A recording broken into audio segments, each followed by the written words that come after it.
الحمد للہ وکفا وسلام علی عباده الذین اصطفى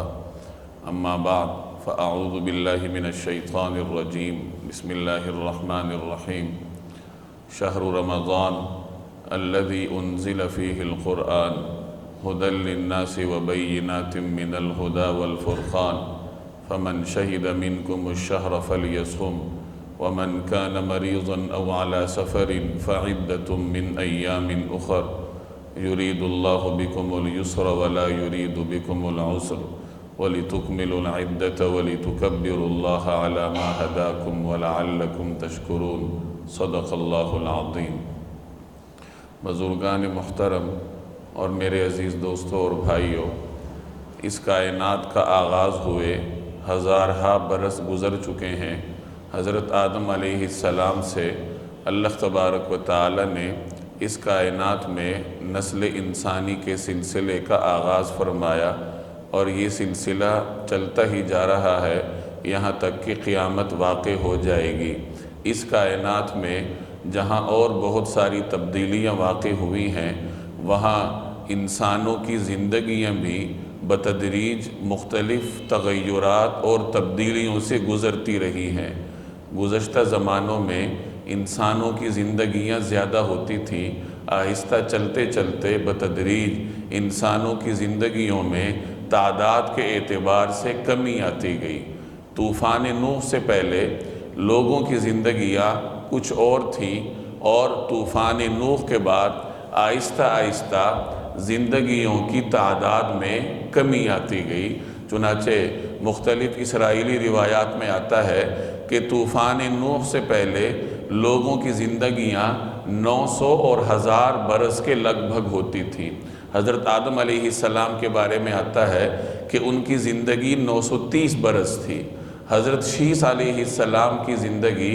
912 برس تھی۔ حضرت نوح علیہ السلام کے بارے میں تو قرآن کریم میں آیا ہے کہ وہ 950 برس اپنی قوم میں تشریف فرما رہے۔ طوفان نوح تک یہی صورتحال تھی، اور طوفان نوح کے بعد اللہ جل جلالہ نے جب کائنات کو نئے سرے سے شروع فرمایا تو انسانوں کی زندگیوں میں بھی کچھ کمی آ گئی۔ چنانچہ حضرت نوح علیہ السلام کے بیٹے سام کے بارے میں آتا ہے کہ ان کی زندگی 600 برس تھی۔ حضرت صالح علیہ السلام کی حیات مبارکہ 443 برس تھی۔ حضرت صالح علیہ السلام کے بعد پھر لوگوں کی زندگیوں میں کچھ مزید کمی آئی۔ چنانچہ حضرت ابراہیم علیہ السلام کے بارے میں آتا ہے کہ ان کی حیات مبارکہ 275 برس کے لگ بھگ تھی۔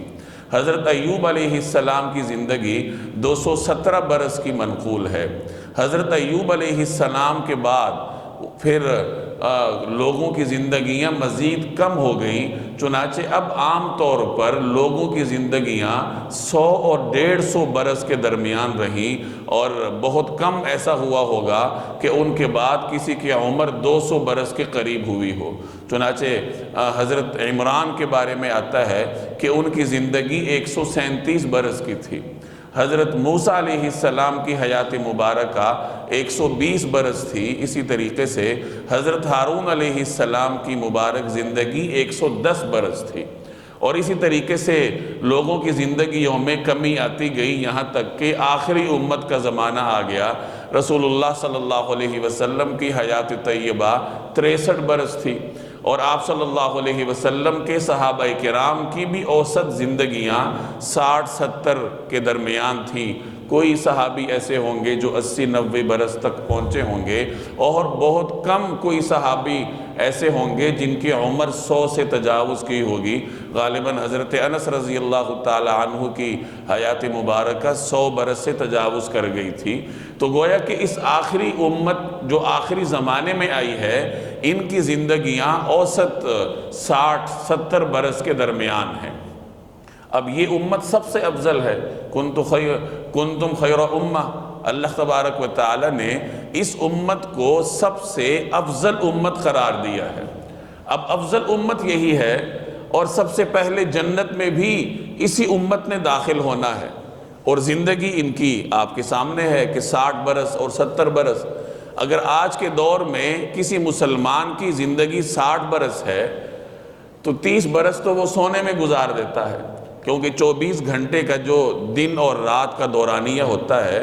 تو 12 گھنٹے کی رات انسان نیند میں گزارتا ہے، اور 12 گھنٹے کا دن ہے تو وہ مختلف کام کاج میں گزارتا ہے، اس میں بھی قیلولہ کرتا ہے، دنیاوی کام کرتا ہے، اور بیچ میں عبادات بھی کرتا ہے۔ تو اگر کسی کی عمر 60 برس ہے تو 30 سال تو اس نے سونے میں گزار دیے،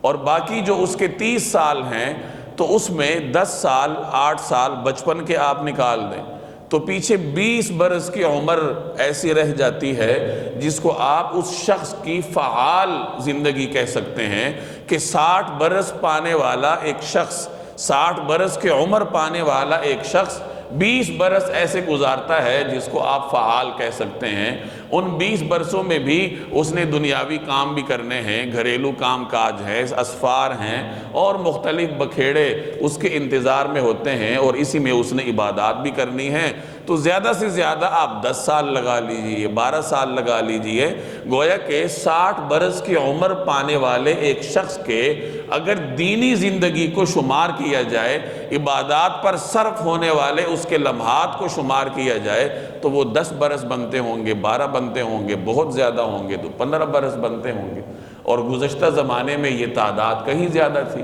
لوگوں کی جو دینی زندگی تھی وہی سینکڑوں سال پر محیط ہوا کرتی تھی، تو پھر یہ امت افضل کیسے بنی، اور اس امت کا جنت میں پہلے داخلہ کیسے ہوگا، اور گزشتہ امتوں کے ساتھ عبادات میں اس کا تقابل کیسے ہوگا؟ تو ان سوالات کے جوابات سمجھنے کے لیے آپ ایک روایت ملاحظہ فرمائیے۔ ایک روایت کا مفہوم ہے کہ اللہ جل جلالہ کے دربار میں گزشتہ امتوں میں سے ایک شخص پیش ہوگا جس نے 400 برس صرف اللہ کی عبادت کی ہوگی، اور ساتھ ہی اس آخری امت کا ایک شخص پیش ہوگا جس نے 40 برس اللہ کی عبادت کی ہوگی، اور اللہ کے دربار میں اس آخری امت کے اس شخص کو جس نے 40 برس عبادت کی ہوگی اس کو ترجیح دی جائے گی۔ تو وہ گزشتہ امتوں کا وہ شخص عرض کرے گا جس نے 400 برس عبادت میں گزارے ہوں گے کہ اے باری تعالیٰ، آپ تو سب سے بڑھ کر عدل کرنے والے ہیں، میں نے 400 برس عبادت کی ہے اور اس کی 40 برس کی عبادت ہے، تو اس کی 40 برس کی عبادت کو میرے 400 برس پر مشتمل عبادات پر کیسے ترجیح دی گئی؟ تو اللہ تبارک و تعالیٰ اس سے ارشاد فرمائیں گے کہ تم لوگوں نے عبادات کی تھی، تم نے عبادت کی تھی، لیکن تمہیں فوری آنے والے عذاب کا خدشہ رہتا تھا، فوری آنے والے عذاب کے ڈر سے تم عبادات کیا کرتے تھے، چونکہ گزشتہ امتوں پر ایسے بھی حالات آئے ہیں جب فوری طور پر عذاب آ جایا کرتا تھا، شکل مسخ ہونے کا بھی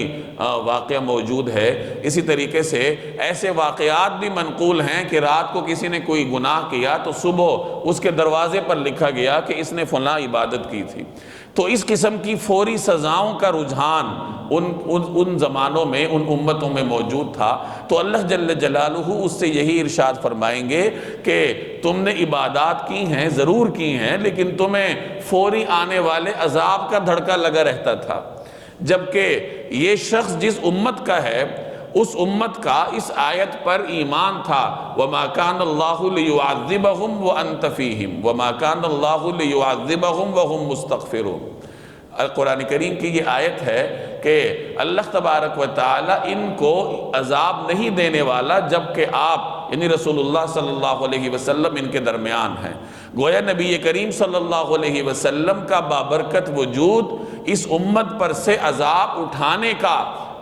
اٹھانے کا ایک مبارک سبب تھا۔ اسی طریقے سے دوسرا سبب کیا ہے جو اسی آیت میں ہے کہ اللہ ان کو عذاب نہیں دے گا جب تک یہ استغفار کریں گے۔ تو رسول اللہ صلی اللہ علیہ وسلم کا وجود اور امت کا استغفار کرنا یہ اس امت سے عذاب ہٹانے کے بنیادی اسباب ہیں۔ تو اللہ تعالیٰ اس سے ارشاد فرمائیں گے کہ اس امت کے لوگوں نے اس آیت کو پڑھا تھا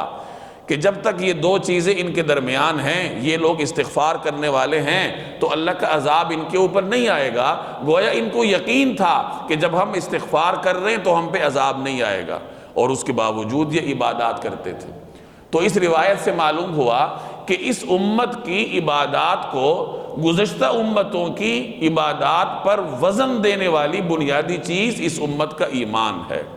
اور خلوص نیت ہے، کہ خالص نیت کے ساتھ اللہ جل جلالہ کو راضی کرنے کے لیے اس امت کے افراد جو عبادات کرتے ہیں تو اللہ جل جلالہ کے ہاں وہ عبادات اگرچہ دورانیے میں کم ہیں، گزشتہ امتوں کی سینکڑوں برس کی عبادات پر حاوی ہیں۔ اور دوسرا بنیادی سبب جس نے اس امت کی عبادات کو قیمتی بنایا وہ اللہ جل جلالہ کی رحمت ہے، کہ اللہ تعالیٰ نے اپنی رحمت سے اس امت کی تھوڑی عبادات کو زیادہ اجر دینے کا وعدہ کیا ہے، اور تھوڑی عبادات کو زیادہ اجر دینے کے لیے اللہ جل جلالہ نے مختلف اسباب بنا رکھے ہیں۔ کچھ عبادات پر فضیلت دی، کچھ اوقات کو دیگر اوقات پر فضیلت دی، کچھ مہینوں کو دیگر مہینوں پر فضیلت دی۔ جیسے رمضان المبارک کا مہینہ ہے کہ اس میں ہر عمل کی جو نیکیاں ہیں اور اجر ہے وہ 70 گنا تک بڑھ جایا کرتا ہے، اور اسی رمضان المبارک میں لیلۃ القدر بھی ہے جو 1000 مہینوں کی عبادت کا اجر رکھتی ہے۔ اگر کوئی شخص لیلۃ القدر میں عبادت کرتا ہے تو گویا اس نے 1000 مہینوں میں عبادت کی۔ تو ایک رات میں عبادت کرنے والے اس امت کے شخص کو 80 برس یا 80 برس سے بھی زیادہ برس کی عبادت کا ثواب مل جاتا ہے۔ اب اگر کوئی شخص اپنی زندگی میں 10 رمضان پاتا ہے، 20 رمضان پاتا ہے، اور وہ ان رمضان کے لیلۃ القدر میں عبادات کرتا ہے تو آپ 80 کو ضرب دیتے جائیے، اور اس طریقے سے اللہ تبارک و تعالیٰ کے ہاں اس امت کے معمولی سے اجر کو بڑھا چڑھا کے درج کیا جاتا ہے۔ تو یہ 2 بنیادی وجوہات ہیں جن کی وجہ سے اللہ جل جلالہ نے آخری زمانے میں آنے والی اس امت کی مختصر زندگیوں کا تدارک فرمایا ہے کہ اگرچہ زندگیاں مختصر ہیں، عبادات کا وقت کم ملے گا، عبادات پر صرف کیے ہوئے لمحات گزشتہ امتوں کے مقابلے میں کم ہوں گے، لیکن اللہ جل جلالہ کے ہاں ان کی قدر و منزلت بڑھ جائے گی۔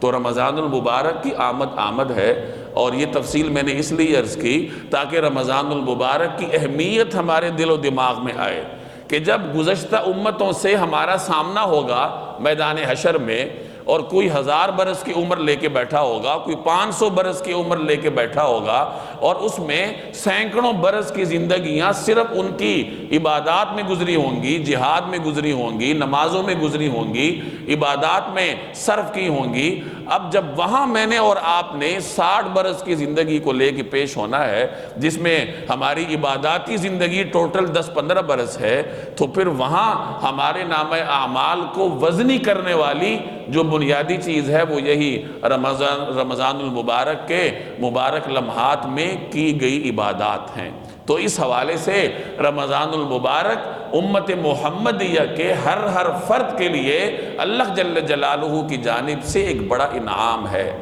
تو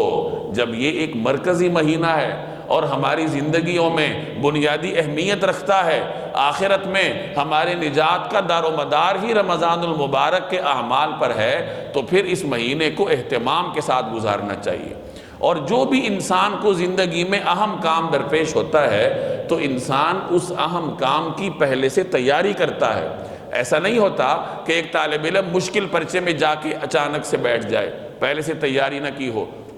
ایک کاروباری بڑے کاروباری منصوبے میں بغیر سوچے سمجھے ہاتھ ڈال دے، ایک آدمی عظیم الشان مکان کی تعمیر اچانک سے بیٹھے بیٹھے شروع کر دے، ایسا نہیں ہوتا۔ پہلے سوچ بچار ہوتا ہے، پہلے سے نفع اور نقصان کا تناسب نکالا جاتا ہے، اس کے بعد ایک آدمی کاروبار کا آغاز کرے گا، مکان کی تعمیر کا آغاز کرے گا۔ طالب علم بھرپور تیاری کے بعد پرچے میں بیٹھے گا، اور جتنا امتحان مشکل ہوگا، جتنا کوئی مضمون مشکل ہوگا، اتنی ہی وہ پہلے سے تیاری کرے گا۔ تو اسی طریقے سے رمضان المبارک بھی جتنی ہماری زندگی میں اہمیت رکھتا ہے، اسی قدر ہم نے اس رمضان کی پہلے سے تیاری کرنی ہے۔ اگر تیاری کیے بغیر ایک مسلمان ایسی ہی الٹپ طریقے سے رمضان میں داخل ہو جائے تو عین ممکن ہے کہ وہ رمضان سے بھرپور طریقے سے فائدہ نہ اٹھا سکے جس طریقے سے فائدہ اٹھانے کا حق ہوتا ہے۔ جناب نبی کریم صلی اللہ علیہ وسلم کی حیات طیبہ کا اگر آپ جائزہ لیں تو آپ کو نظر آئے گا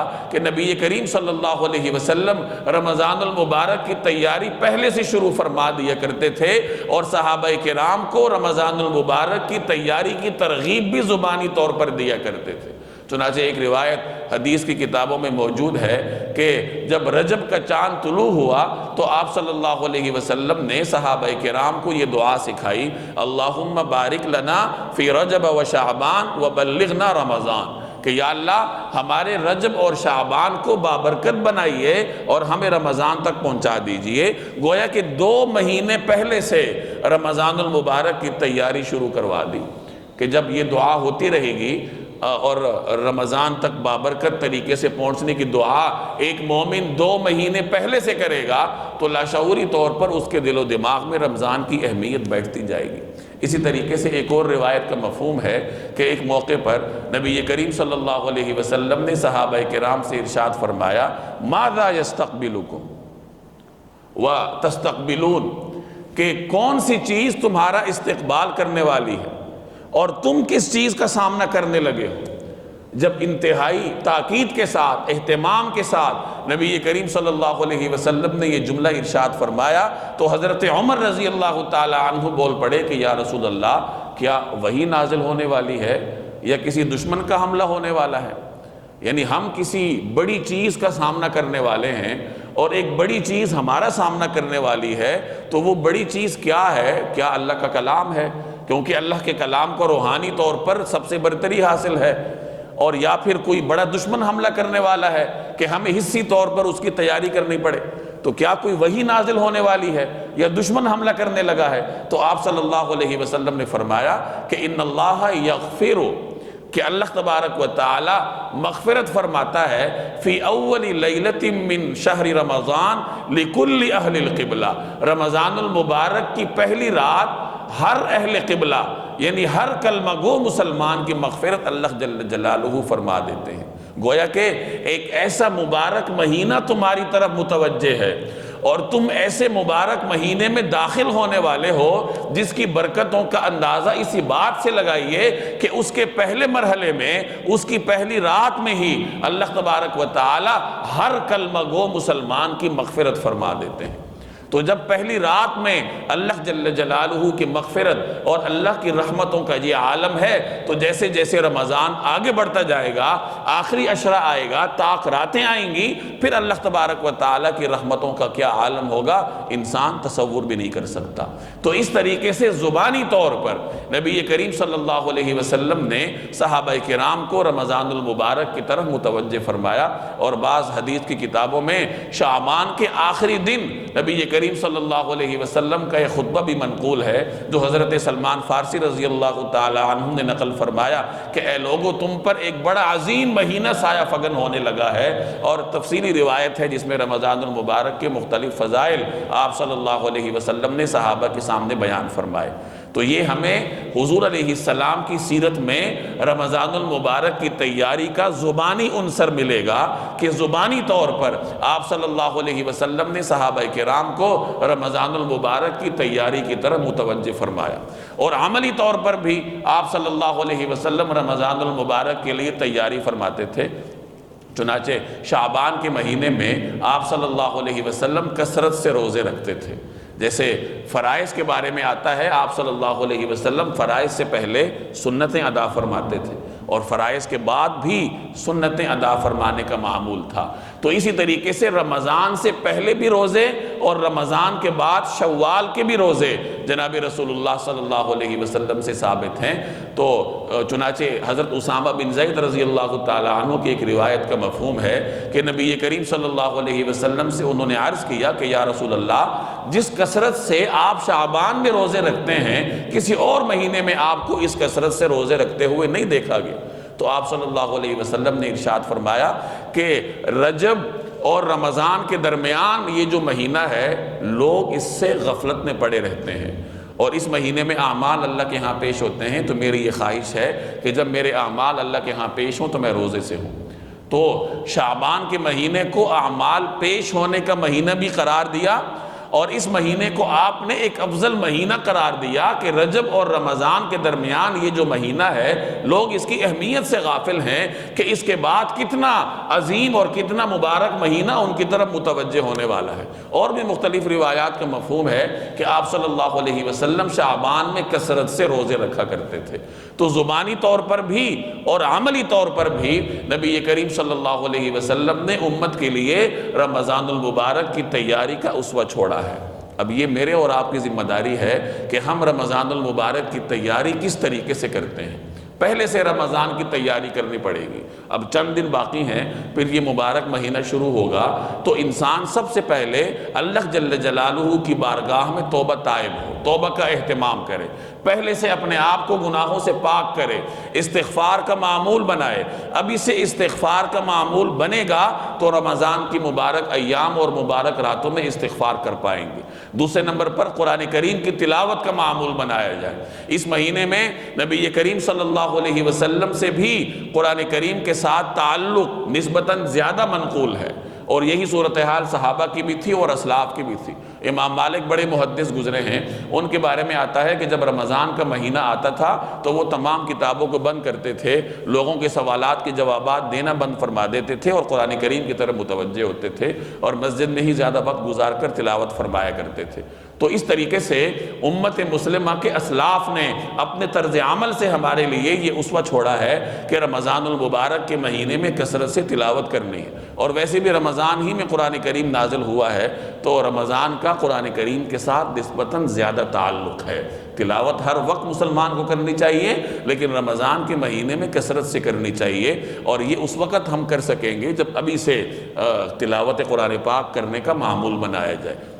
اسی طریقے سے رمضان کا ایک اور اہم عمل صدقہ خیرات ہے۔ تو صدقہ خیرات رمضان میں کرنے کے لیے ابھی سے اس کا معمول بنانا چاہیے کہ صدقہ خیرات کیا جائے، لوگوں کا خیال رکھا جائے۔ بہت سارے ایسے گھرانے ہوں گے جو رمضان المبارک کی سحری اور افطاری کے لیے پریشان ہوں گے، بہت سارے ایسے مزدور ہوں گے جو رمضان گرمی کے ان روزوں میں روزہ رکھ کر مزدوری نہیں کر سکتے اور وہ پریشان ہوں گے کہ ہمارا گھر کیسے چلے گا۔ تو آپ زکوٰۃ نکالنے کے لیے رمضان کا انتظار نہ کریں، بلکہ ایسے مزدوروں کو تلاش کریں، صدقہ خیرات کے ذریعے ان کی مدد کر سکتے ہیں تو بہت اچھی بات، ورنہ پھر زکوٰۃ ہی ان کو دے دیں، اس نیت سے دیں کہ یہ رمضان المبارک کے لیے راشن خرید لیں۔ تو توبہ، استغفار، قرآن کریم کی تلاوت اور صدقہ اور خیرات، یہ رمضان کی بنیادی اعمال ہیں، اور رمضان المبارک میں یہ اعمال کثرت سے میں اور آپ اس وقت کر پائیں گے جب ہم ابھی سے ان اعمال کا معمول بنائیں گے۔ تو خدا جانے آئندہ ہماری زندگی میں رمضان آتا ہے یا نہیں آتا، اسی رمضان کو اس طریقے سے گزارے جیسے ہماری زندگی کا آخری رمضان ہے۔ تو پہلے سے اس کی بھرپور طریقے سے تیاری کریں، اور بھرپور اہتمام کے ساتھ جب رمضان کی مبارک ساعات میں داخل ہوں گے تو انشاءاللہ اللہ تبارک و تعالیٰ کی رحمتیں ہم پر بھی نازل ہوں گی۔ اللہ جل جلالہ عمل کرنے کی توفیق دے۔ وما علینا الا البلاغ۔